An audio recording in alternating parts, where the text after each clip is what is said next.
Acoustica presents Mixcraft.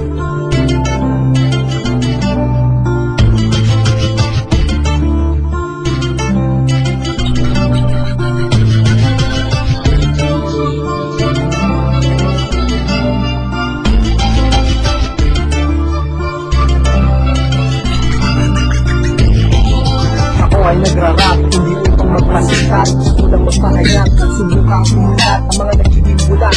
Yung panahon ng kampanya, naaliw kasi tayo sa malapiestang tema. Ang bait ng mga kandidato, pagkakamalang ng sarito. May malagay yung gusto magabot ng papremyo. Yung mga garapal dati, ngayon napakagalang bumati. Nagbibigay ng libre at palaging nakangiti. Lumalabas din ng mga hayop sa lupit na patalaslas. Tutok pa rin daw nila ang pangarap ng buong Pilipinas. Madalas may dagdagbawa sa resulta ng botohan. At ang dominate, binatastos ang ating karapatan. Hindi naman talaga dapat dugyot ang politika.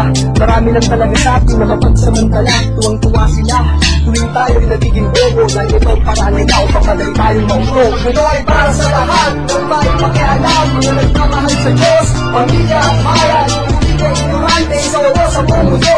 Hindi ako bobo, ako ang amo ng politiko. Ito ay para sa mga Pinoy, ang paninindigan. Mga nagmamahal sa Diyos, pamilya at bayan. Ayaw ko ang orawang sigaw mo sa buong mundo. Hindi ako bobo, ako ang amo ng politiko. Sa lahat ng aklat na aking binuklat, isa ang konstitusyon sa may magandang nakasulat. Ngunit ang aking binasa ay nabisto ng buwan. Dahil ibang nakita ko magaganap sa realidad. Tayo'y matagal na nakababad sa utang na loob.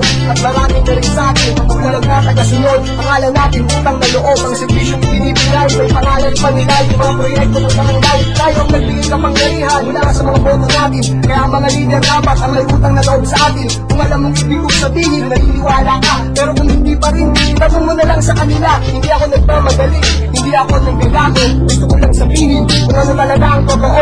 Ikaw ang amo, kaya nga tinawag na serbisyo publiko. Dahil trabaho nila maglingkod sa mga tao. Ito ay para sa lahat ng may pakialam. Mga nagmamahal sa Diyos, pamilya at bayan. Hindi ka ignorante, isang ako sa buong mundo.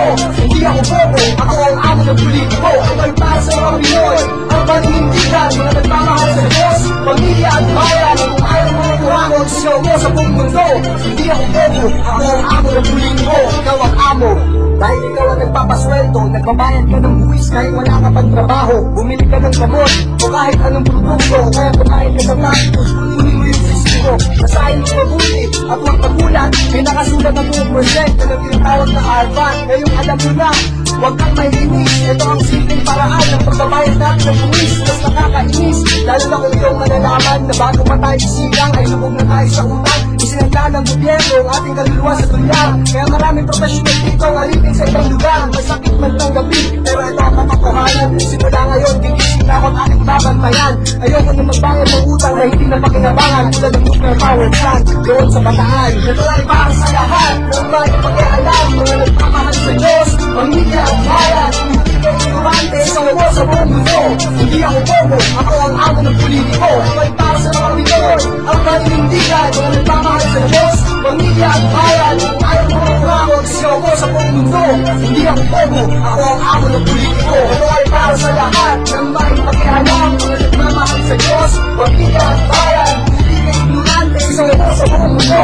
Hindi ako bobo, ako ang amo ng politiko. Ito ay para sa mga Pinoy, ang paninindigan. Mga nagmamahal sa Diyos, pamilya at bayan. Kung ayaw mo ng kurangon, sigaw ko sa buong mundo.